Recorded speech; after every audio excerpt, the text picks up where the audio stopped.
What's going on, everybody? It's your boy Sam, aka the Dracon Bandit here, with a Tarkov video for you guys. This video is all about an introduction to Tarkov. This is a game that's been out for a couple years now in beta, but I've seen a lot of new players kind of come to this game in the past couple days or weeks or so. So I just wanted to give you guys a bit of an introduction, kind of let you guys know an easy way to kind of get started. I'm mainly going to start off with just every little information you kind of need to know just to get started. I will be putting some timestamps down in the description below because I understand not everyone's on the same level of knowledge. So say if you know everything about the menu here, what I'm going to go over first, you can fast forward to kind of some other stuff. And I just want to let you guys know if you want me to make some more in-depth videos, because there is definitely some more stuff that I could go in depth about in some of the areas. Let me know in the comments below. Make sure to leave a like on the video, all that good stuff. But yeah, without further ado, I'm gonna try to do this in one take, just make it a little bit easier on myself. But yeah, let's get right into it. Menu stuff first. So let's see here. So just Escape from Tarkov, you see you can do a scav or a PMC run. So the difference between these two, a lot of beginners are kind of confused in this. It's not too hard to kind of wrap your head around. Basically, when I go in as a scav, I spawn in at any point during the raid. Each map raids last about 45 to 50 minutes. And if I spawn into a scav on a certain map, I might spawn in with about 15 minutes or so of the raid left. And I spawn them with a completely random kit, and my goal as a scav, of course, is just to scavenge, if you will, and get some stuff and get out.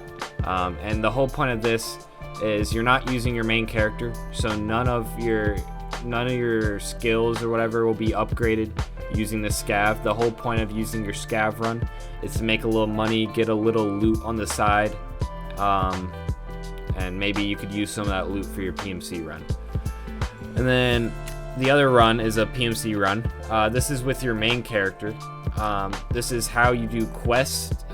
About 90% of your quests you need to be doing a PMC run in order for the quest to count.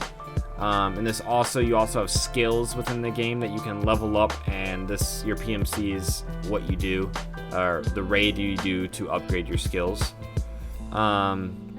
But yeah, other than that, that's basically it for raiding. Like I said at the beginning, I can go into some more tactics about good maps to start off with, and good areas around certain maps to kind of be where good loot is in a different video. Well, I can go more in depth with that. Just let me know if you guys want to see that.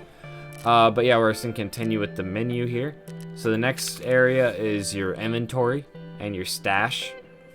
So everything on the left side of the screen here is everything that I would go into a raid with. It's kind of a little bit of a mess right here just because I have some stuff jammed in this book bag just for space, because I'm trying to sell a couple more of my things, but we'll just go with it. So basically everything right here is what I would take in: my pistol, primary and maybe a secondary weapon, a melee weapon, just glasses, armor, helmet, earpieces, all that good stuff. You also have your rig, which you carry your mags, or you can also carry nades in. And you also have your backpack and your pockets. And then the other thing that might confuse a few new players is you have your pouch here. This can look different depending on what version of the game you have. If you have the regular version, which is about $40–45, you'll have something called an alpha container, which is just a 2x2 in squares, so it's only about this big, where these four spots are right here. I personally have, I believe it's called the Escape From Darkness, which is the most expensive one, which gives me the gamma container and a few other things. So yeah, and then you have your stash here. Another thing, my stash is a bit bigger, and you can upgrade your stash too, but with the addition of the game I automatically have this stash. Alright, and then so that's it for that part. So you also have these tabs up here at the top where you can look at different things. You have your overall, which kind of shows your stats, how many hours you've played, your KD, all that stuff. It's not really that important, but it's there if you want to see it. Next to the gear, you have your health tab. This will be shown, all this is shown in your actual raid where you bring up your inventory with the tab key. So your health is, of course, how your body parts are doing. So say I'm in a raid and I'm hurt, I can go to this screen and click and drag a health item over to whatever needs it and heal myself, or I could right click and press use during the raid and it'll just use it to the limb that needs it the most, or the limb that's been hurt the most. Other than that, there is kind of jumping around a bit, but there is a hotbar at the bottom where if you have something in your pockets or your rig, you can drag it down here. So say if I'm in a hurry, I could just press the 4 key and use this health item up here in order to heal whatever limb I need to heal. So that's basically it for the health. It is very important to know how to heal going into it, just so you don't get shot and die just randomly. Apologize for the Discord notifications. Let me mute them real quick. Alright, and we're back. Sorry again for the Discord notifications, but the next tab over is the skills tab. This is what I was talking about earlier. You can upgrade your skills as you do raids in your PMC. There's so many of these to go over, but a lot of them are kind of self-explanatory, like your endurance, that's just how long you can sprint. You have a stamina in the game, and the more you upgrade this, the longer you can sprint. And then like health and strength, that's all pretty self-explanatory. All this stuff slowly helps you either upgrade stuff in your hideout or just have the game less painful in a way, where you can move faster and search things faster to loot better and everything. But that's basically it for the skills. I can do another video going more in depth of the skills as well, but that's all you need to know. Your skills will upgrade kind of automatically as you play the game. You don't necessarily have to main a certain skill, other than if you want to get like a mastery skill like in strength or endurance. A lot of it just kind of happens naturally. Maps, you don't really need to worry about that. That's just if you have a map in your inventory. Most of the part for this game, I'd recommend just having a map up on your other monitor or on your phone if you don't have another monitor, just to kind of know where you're at, and it really helps when you're learning the maps to have a map up. Then the next thing is your task, and we'll go over this a little bit more, but you basically, in the dealers tab, which we're about to go over, they give you tasks, and you do the task and you get rewards and XP for it. But we will go over that in the dealers tab, or the trading section, right now actually. Alright, so these are your dealers you have. So you have these 8. They all kind of sell certain things, like Prapor here for example, if it loads. He sells more guns and ammo. Therapist can sell heals and some food. That's about it for her. Fence kind of sells everything. Fence is like the off-brand flea market, but we'll go over that later a little bit more in depth. Skier sells a few other attachments mostly, and a couple other guns depending on how much you have them leveled up, which we'll also talk about here in a second. Peacekeeper, he specializes in American things. He actually sells things in dollars instead of rubles, which is the main currency of this game. Mechanic is another big attachments guy, and a couple guns down here. He sells things in rubles mostly, but some things in euros as well. Ragman is more of like helmets, gear, armor, basically anything that you wear in the raid. And Jaeger is a character or a dealer that you have to unlock to do, by doing tasks. That's a pretty easy task to do, and that's another video I could make, so let me know again if you want me to make a video going more in depth on tasks and how to do them kind of quickly and easily. I can make that in the future, just let me know. He just kind of sells more attachments, some other ammo. He's basically another prepper, and some food and some gas tanks and stuff like that. So that's basically it for the dealers. Like I said, each dealer gives you tasks, so you can go in here and you can accept new tasks, and you can also kind of track how close you are to finishing. But in my opinion, it's easier just to go in the character tab and press tasks here and be able to scroll through them instead of having to go to each dealer. But yeah, so early game, what you're going to want to do is basically just sell these dealers until you get the flea market at level 10. So a few more things to note from the post that I forgot to mention in the regular video. I mentioned about leveling up the dealers. So this is something that you're gonna wanna, you don't really have to focus on, it just kind of happens throughout the game. But you can see up here you have a certain couple of things to look at with each dealer. Each of them are gonna be a little bit different as you level them up. So you have your level requirement, your attitude requirement, and how much money you have spent. Of course, the level one's pretty self-explanatory. No matter, you just level up, and when you get to see for me right here, when I get to level 33, I will be eligible to level up Prep War here. And he also has to like you a little bit. So to him to get to the next level, I'm gonna have to have 0.50, which I'm at 0.95, which I'm good. And you get them to like you more by doing these tasks. You see right here, it'll say he likes you a little bit more if I did this task. And the only other thing is the money spent. That's also pretty self-explanatory. The more stuff you buy, the more money spent you're gonna get. Also, when you sell things to him, it'll also count as money spent as well. And that's basically how you level up all the dealers. Like I said, each one is gonna be different. So like for Raglan over here, I only have him level 2 right now, so level 3 I need to get to level 30. That's the only thing I need to level him up, because all the other 2 things I've already done. One other thing that I wanted to kind of go over real quick.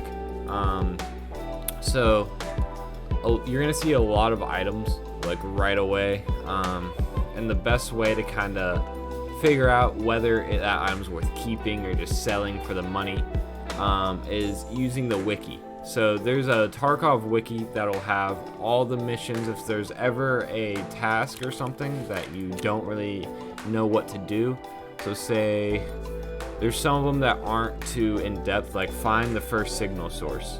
I don't know where the signal source is, so you can go look up just signal part 1 on Google, and it'll come up with the Tarkov wiki. It'll show you what map you need to be on, it'll show you where you need to go, and it'll tell you what you need to do, and even give like the rewards and everything.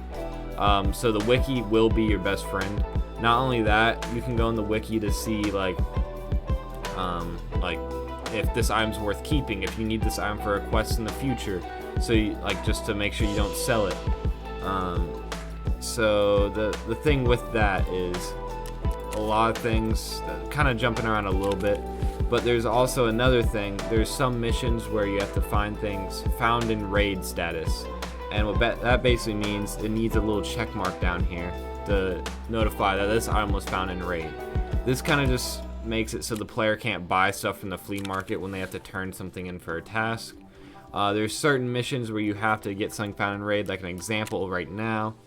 I have to find in raid 3 graphics cards and then hand them in. So I can't just go on the flea market and buy a graphics card. I have to actually go in a raid and find one. So you have to get that for a lot of things, and that kind of comes with doing the quest. And that's why if you have an item that you found in raid and say you need it for a quest in the future, that it's good to keep it rather than just selling it and then being out of luck later when you can't find it again. But other than that, that's basically it. I'm just gonna cut back to the regular video. But yeah, I hope you guys enjoy the rest of the video until you get the flea market at level 10.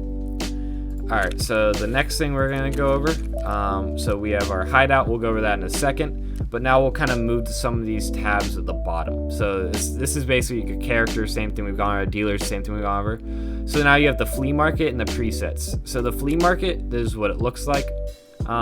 You unlock this at level 10, so you won't have this right away going into the game. But this is something you want to level up to, because this is how you make a lot more money. And this is how you can buy certain items that you couldn't get just from any of the dealers. So you can kind of see how it works. It's kind of self-explanatory. You can put stuff up as other players and sell it to other players, and as a consumer you can buy things that you wouldn't be able to get from the dealers. So yeah, moving on from that, like I said, that's a level 10 thing. Presets is also another, I believe you unlock this at level 10 as well. This is just where you can customize your guns a bit more. That is definitely something that is needed, so make sure you level up to get that. Handbook doesn't really matter. This is just kind of like a handbook, shows you everything. I don't even really go in it because it's not needed. Then you have your messenger. This is where your dealers can send you messages when you finish your tasks, and you go to your messages to claim items from tasks, and you also can claim things like insurance, and when you put something up on the flea market, you can claim the rubles or whatever currency you put it up in through Ragman on this. So that's just pretty self-explanatory there. Now we're going to move into the hideout. So the hideout is a very important thing that you want to level up early on, and you want to get it maxed out. You never want to just leave your hideout hanging. I actually have a thing that needs to be installed now. There we go. But yeah, so let me go back. So this is your hideout. You slowly can install things and level it up. The whole point in it is you can craft things, you can use certain other things like the shooting range to test out weapons, which you can't do like right when you start because you have to build it, of course. And then you have other things that make your life a little bit easier. So when you go into a PMC raid, you have your health, your hydration, and your energy. So this stuff, of course, goes down as you're running around, and if you get shot and say take painkillers, your hydration goes down more. So that stuff will go down. Of course, you can drink water and eat food to have that stuff go back up. But when you're out of the raid, your hideout will automatically kind of raise that stuff for you. So if, an example, you have your rest space here. This doesn't really do anything, but you can craft anything, of course. But with the level I have it now, it restores my energy at 3 energy points per hour, and upgrade or regens my health as well. So that's one example. This is more of like a money sink in the hideout, just to kind of have something, but it is definitely still worth upgrading, as you will need to upgrade this in order to upgrade some other things. That's just one example. I can go more in depth with the hideout later in another video, but just to kind of go over very quickly, you have your generator, which powers your hideout, and you can use fuel to power it. Your nutrition unit can craft food items if you need. Some of them you to sell, some if you need to consume. You have your heating, which is another money sink to help regen your energy. We already just went over the rest space. Med station, of course, is how you craft meds. Then you have your water collector, which just regens your hydration. And illumination, which just is another kind of money sink that sees how bright your hideout is, which is honestly kind of helps when you're kind of going in to use, say, something like the shooting range or walking around in it, so you can see better. You have intelligence center, which kind of helps your scav cooldown timer and your quest money reward boost. So that's a good thing to have. You also need this upgrade to certain other things. Your stash, the stash from your character, you upgrade that through here. To make it bigger so you can put more stuff in it. Laboratory, you can craft other things like book bags, rigs, some armor, and just some other items in there, which is really useful to make money. And your workbench, you can craft some weapons and other mechanical things. We already went over the shooting range.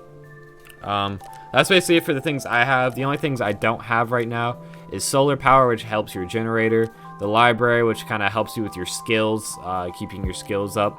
Your booze generator, which is more of just something to make money. You can make booze for other things and for just to sell. Your Bitcoin farm is the big money maker, which I don't have yet. I plan to make it soon. You can mine Bitcoin and make a shit ton of money that way. And you also have air filtering, which will help your physical level up quicker.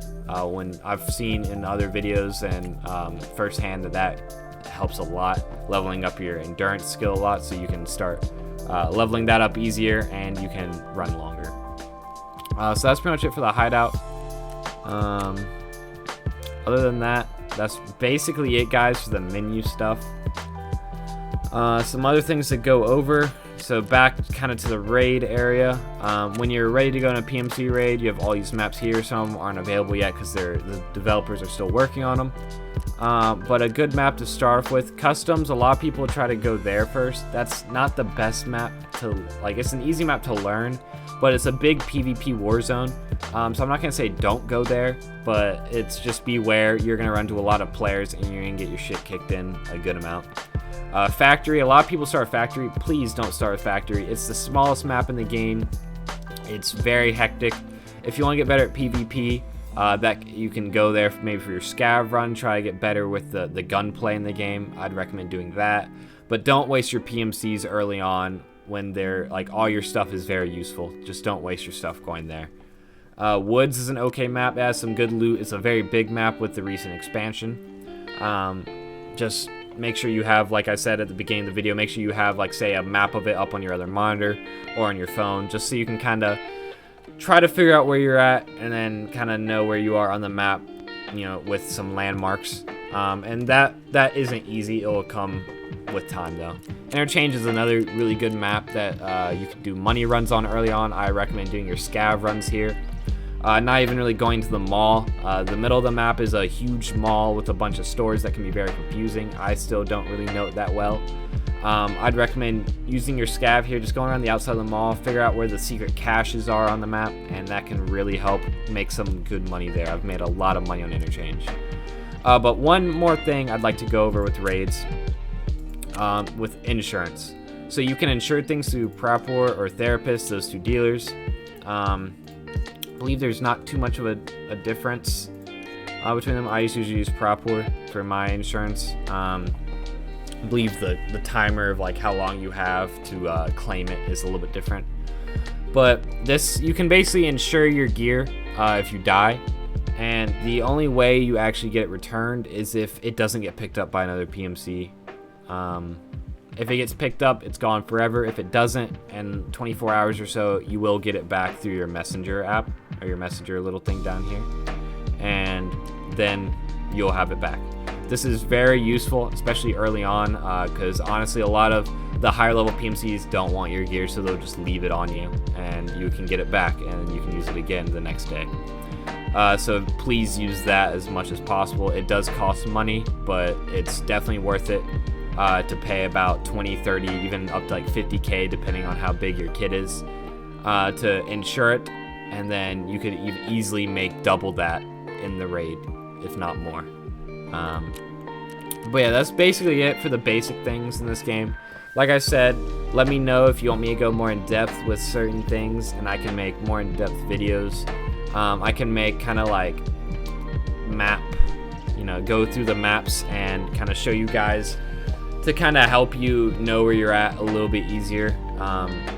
Another thing, there is an offline mode. I believe it kind of shows up right here. Yeah, you can enable offline mode, so if you want to learn the maps offline so you don't have the pressure of other players, you can go in offline mode, and you can even make it so the CPUs or the scavs don't spawn in. So yeah, you can just kind of walk around like that and figure out the maps. And even if you want to kind of work with a gun play on that, you can have the scav spawn in, and even if you die, you don't lose your shit. So that's a very good thing to use. A lot of people I've seen just want to jump into the game, which is fine. That's kind of what I did. But that's basically it for all the information you really need to know. Like I said, if you need me to go in depth any more than I did with this video, just let me know, and I will make another video for that. But that's basically it, guys. Thank you for watching. Thank you if you get to this part of the video. You're awesome. That's pretty much it, guys. Hope everyone has a good day, and peace, guys.